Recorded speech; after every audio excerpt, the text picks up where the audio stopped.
నమస్తే. ఇన్నాళ్ళు నన్ను సపోర్ట్ చేస్తూ, ఎంకరేజ్ చేస్తూ మీ ప్రేమని నాకు అందిస్తున్న ప్రతి ఒక్కరికి కృతజ్ఞతలు. అలాగే ఈ వీడియో కూడా ఖచ్చితంగా మీకు ఉపయోగపడుతుంది. లైక్, షేర్ అండ్ సబ్స్క్రైబ్ చేసి మీ సపోర్ట్‌ని నాకు అందించండి. అలాగే ఈ వీడియో పట్ల మీకున్న అభిప్రాయాన్ని కామెంట్ సెక్షన్‌లో కామెంట్ చేసి తెలియజేయండి. ఇప్పుడు వీడియోని చూద్దాం. నమస్తే. Welcome to our channel. నేను పద్మిని. ప్రస్తుతం మనతో పాటు ఆస్ట్రాలజర్, టారో కార్డ్ రీడర్, అలాగే క్రిస్టల్ హీలర్ అనుపమ అడుప గారు ఉన్నారు. మాట్లాడదాం. అనుపమ గారు నమస్తే అండి. నమస్తే పద్మిని. అనుపమ గారు, వివాహానికి సంబంధించి రకరకాల ఇబ్బందులు అయితే ఫేస్ చేస్తూనే ఉన్నారు.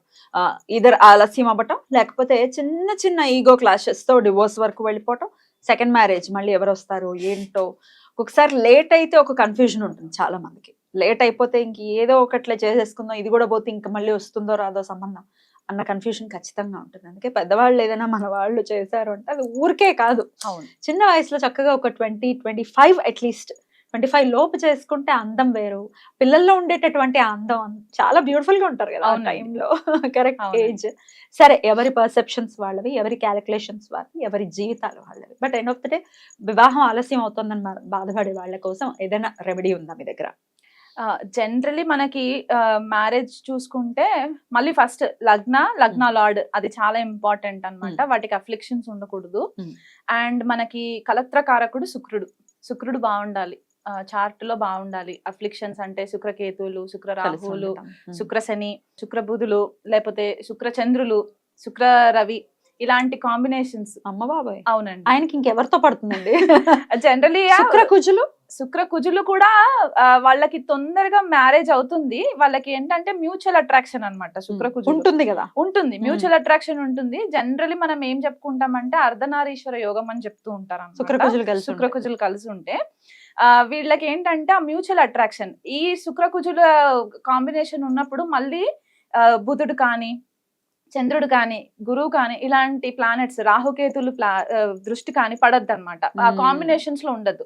సింపుల్ గా శుక్ర కుజులే ఉన్నా కూడా చాలా బెటర్. ఎందుకంటే భార్య భర్త ఎలా చూసినప్పుడు ఏంటంటే అరే కపుల్ చాలా బాగున్నారు కదా అనుకునే ఒక కాంబినేషన్ అనమాట. మ్యూచువల్ అట్రాక్షన్ ఉండాలి ఇద్దరికి, వాళ్ళిద్దరికే ఉండాలి కదా. ఉండాలి. మధ్యలో ఇంకెవరు థర్డ్ పార్టీ ఇన్ఫ్లుయెన్స్ ఉండకుండా ఉండడానికి ఈ గ్రహాల ఆస్పెక్ట్స్ ఉండకూడదు, కంజంక్షన్స్ ఉండకూడదు. అవి ఉంటే ప్రాబ్లమ్స్ వస్తాయి. సో చాలా మంది నానుడు ఏంటి అంటే శుక్రకుజులు అనేసరికి కొద్దిగా భయపడుతూ ఉంటారు అన్నమాట. క్యారెక్టర్ అసాసినేషన్స్ కూడా ఉంటాయి కదా. ఉంటాయండి, ఖచ్చితంగా ఉంటాయి. అంటే పాపం వాళ్ళు ఏం చేయకపోయినా కొన్నిసార్లు వాళ్ళకి అలా ఒక టైటిల్ వచ్చేసింది అనమాట. తప్పు కదా.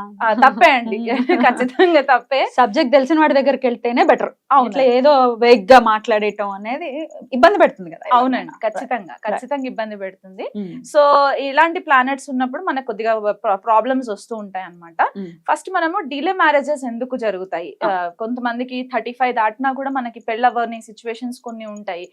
కొన్ని కారణాలు ఏంటంటే ఎన్ని సంబంధాలు చూస్తున్నా కూడా వర్కౌట్ అవ్వలేదు. అండ్ ఇంకా చాలా ప్రామినెంట్ గా నేను చూసిన కేసెస్ ఏంటి అంటే కుజదోషం ఉంటే అసలు ఈ అమ్మాయిని చేసుకోకూడదు, ఈ అబ్బాయిని చేసుకోకూడదు, ఇవి ఒక కాంబినేషన్స్ ఎక్కువ అయిపోయాయి. కాబట్టి ఫస్ట్ మనకి మెయిన్ ఏంటి అంటే చార్ట్ చూడగానే శుక్రుడు ఎలాంటి డిగ్నిటీలో ఉన్నాడు, మనకి నేటల్ చార్ట్ లో D1 లో ఎలా ఉన్నారు అండ్ D9 లో శుక్రుడి పరిస్థితి ఏంటి చూసుకోవాలి. చూసుకున్న తర్వాత లగ్న సప్తమాధిపతులు ఎలా ఉన్నారు, సప్తమాధిపతి ఒకవేళ షష్టంలో ఉన్న, అష్టమంలో ఉన్న, 12th లో ఉన్నా కూడా కొద్దిపాటి మనకి ప్రాబ్లమ్స్ వస్తూ ఉంటాయి. అది కాకుండా ఒకవేళ సప్తమాధిపతి శనితో కలిసి ఉన్నాడా డిలే అవ్వడానికి, బికాస్ మనకి తెలిసింది ఏంటంటే శని గ్రహం బేసికల్ గా స్లో మూవింగ్ ప్లానెట్ కాబట్టి కొద్దిగా డిలేస్ ఇస్తూ ఉంటారు. కాబట్టి ఆ డిలే శని వల్ల కాజ్ అవుతుందా? లగ్నంలో శని ఉన్నా, పంచమంలో శని ఉన్నా, సప్తమంలో శని, దశమంలో శని అంటే ఆయన వీక్షణ సప్తమం పైన ఖచ్చితంగా పడుతుంది. ఇక్కడ ఎక్కడున్నా కూడా ఈ ప్లేసెస్ లో లగ్నంలో, పంచమంలో, సప్తమంలో, దశమంలో 7th ప్లేస్ మీద పడుతుంది. 7th ప్లేస్మెంట్ పైన ఆయన చూపు పడుతుంది. కాబట్టి ఖచ్చితంగా డిలే చేస్తారు. డిలే ఎందువల్ల అవుతుంది అంటే కెరియర్ అన్నమాట. ఎందుకంటే శని కర్మకారకుడు కదా. సో కెరియర్ పైన ఎక్కువ ఫోకస్ వెళ్ళిపోతుంది వాళ్ళకి. కెరియర్ పైన ఎక్కువ ఫోకస్ వెళ్ళిపోయినప్పుడు ఏంటంటే మ్యారేజ్ చేసుకోవాలని దశ వచ్చినా కూడా వాళ్ళు కెరియర్ పైన ఎక్కువ ఫోకస్ చేయడం వల్ల ఇక్కడ ఆపర్చునిటీస్ మిస్ అయిపోతూ ఉంటారు. ఇంకొక కాంబినేషన్ మనం చూసుకోవాల్సింది ఏంటి అంటే శుక్రచంద్రులు అండి. ఇది చాలా మంది నెగ్లెక్ట్ చేస్తారు, నోటీస్ చేయరు. కానీ శుక్రచంద్రుల కాంబినేషన్స్ కూడా మనకి కొద్దిపాటిగా డిలేస్ ఇస్తూ ఉంటది అనమాట. స్టోరీస్ నేను తర్వాత నెక్స్ట్ ఎపిసోడ్స్ లో చెప్తాను డీటెయిల్డ్ గా. బట్ ఈ కాంబినేషన్స్ మనకి డిలేస్ ఇస్తూ ఉంటుంది. అండ్ కుజుడు ప్లేస్మెంట్స్ కొన్నిసార్లు కుజుడు సప్తమంలో ఉన్న మీరు ఎలా కన్సిడర్ చేస్తారు కుజ దోషాన్ని? నేను జనరల్ గా కొన్ని క్యాన్సిలేషన్స్ ఉంటాయండి మనకి లగ్నాలని బట్టి మనకి కొన్ని క్యాన్సిలేషన్స్ ఉంటాయి కాబట్టి జనరల్ గా నేను ఒకవేళ కుజదోషం కనిపిస్తుంది చార్ట్ లో ఉంది అని అనుకుంటే కనుక నేను వాళ్ళకి సజెస్ట్ చేసేది ఏంటి అంటే 28th ఇయర్ తర్వాత మ్యారేజ్ చేసుకోవడానికి నేను అడ్వైస్ ఇస్తాను.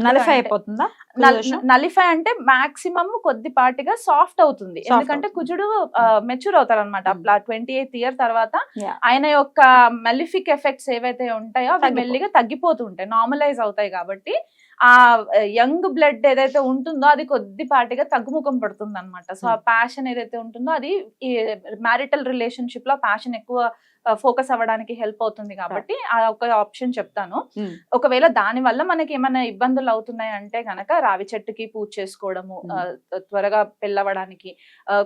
ఒకవేళ కుజుడు పాడైపోయి కుజుడు వల్ల ప్రాబ్లం కనబడుతుంది మనకి చార్ట్ లో పెళ్ళవడానికి అని అనుకుంటే విష్ణు ప్రతిమతో పెళ్లి చేసుకోవడము ముందు. ఫస్ట్ విష్ణు ప్రతిమతో పెళ్లి, లేకపోతే కుంభ వివాహం విష్ణు ప్రతిమతో కూడా చేస్తారు. అంటే నార్మల్ గా విష్ణుమూర్తిని తన ఫస్ట్ భార్య గాని భర్త గాని అనుకుని విష్ణు ప్రతిమతో పూజ చేస్తారు, లేకపోతే రావి చెట్టుకి ఇచ్చి పెళ్లి చేస్తారు. సేమ్ నార్మల్ మనకి మ్యారేజ్ తంత ఎలా ఉంటుందో అట్లాగే ఉంటుంది.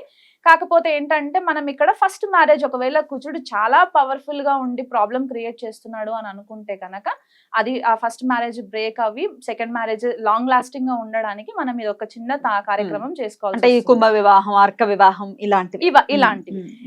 ఇది డిలే మ్యారేజెస్ కి అయితే శనికి గనక డిలే అవుతుంది అని అనుకున్నా, శుక్రుడు వల్ల శుక్రచంద్రుల వల్ల డిలేస్ అవుతున్నాయి అనుకున్నా కూడా మనం వాళ్ళకి చెప్పవలసిన రెమెడీ ఏంటి అంటే రుక్మిణి కళ్యాణం అండి.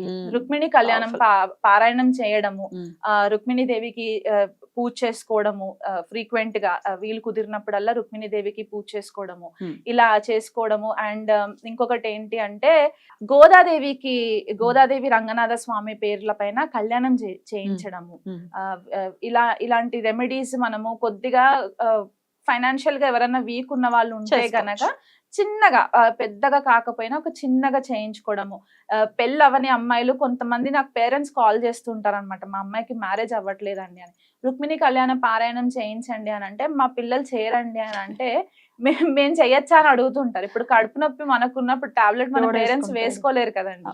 సో వాళ్ళు చేయాలి, వాళ్ళు చేస్తే ఆ అమ్మవారి యొక్క అనుగ్రహం కలుగుతుంది. కాబట్టి ఆ మ్యారేజ్ త్వరగా అవ్వడానికి, వచ్చే భర్త గాని భార్య కానీ సానుకూలంగా వాళ్ళకి హెల్ప్ చేయడానికి ఒక మ్యూచువల్ అట్రాక్షన్. ఎందుకంటే ఇవాళ చేసుకొని రేపు వదిలేసే టైప్ కాదు, ఇది లాంగ్ టర్మ్ రిలేషన్షిప్. ఆ మ్యూచువల్ అట్రాక్షన్ ఇద్దరికి ఉండాలి. కాబట్టి ఈ కళ్యాణాలు రుక్మిణీదేవి కళ్యాణము, గోదాదేవి కళ్యాణం చేయించుకోవాలి. తప్పకుండా రుక్మిణి కళ్యాణం ఆ ఉపాఖ్యానం భాగవత అంతర్గతంగా వస్తుంది, అద్భుతంగా ఉంటుంది. అది వినటం, చదువుకోవటం, లేకపోతే మీరు అన్నట్టుగా ఇన్నాళ్ళు సప్తాహంలో పారాయణం కూడా చేసుకుంటూ ఉంటారు కదా. అవును, చేసుకున్న వాళ్ళు పాజిటివ్ గా ఎంతో మంది చెప్పారు, మా వివాహం అయింది, కృష్ణ పరమాత్మ లాంటి అద్భుతమైనటువంటి వ్యక్తి వచ్చారు జీవితంలోకి అంటే దానికి మించిన ఆనందం ఇంకేముంటుంది. అద్భుతం. సో ఇట్లాంటి చిన్న చిన్న రెమెడీస్ చేసుకోవచ్చు. ఇంకా అసలు ఇవి చేసినా కూడా డిలే అవుతుందని అంటే అప్పుడు ఏం చెప్తారు అంటే, ఇప్పుడు మనకి మళ్ళీ దశ అంతర్దశలు కూడా రావాలండి. ఫస్ట్ సప్తమాధిపతి దశ, శుక్ర అంతర్దశ, దశానాథుడి పరిస్థితి ఏంటి, ఆ దశానాడికి శుక్రుడికి కనెక్షన్స్ ఏంటి, సప్తమాధిపతితో కనెక్షన్స్ ఏంటి, వెయిట్ చేయాలి. ఒకవేళ దశాంతర్దశలు గనక మనకి దగ్గరలో లేదు, అనుకూలించలేదు అని అనుకుంటే వెయిట్ చేయాలి. ఎందుకంటే రాంగ్ టైమ్ లో మ్యారేజెస్ చేసి కూడా వాళ్ళు హ్యాపీగా ఉండరు.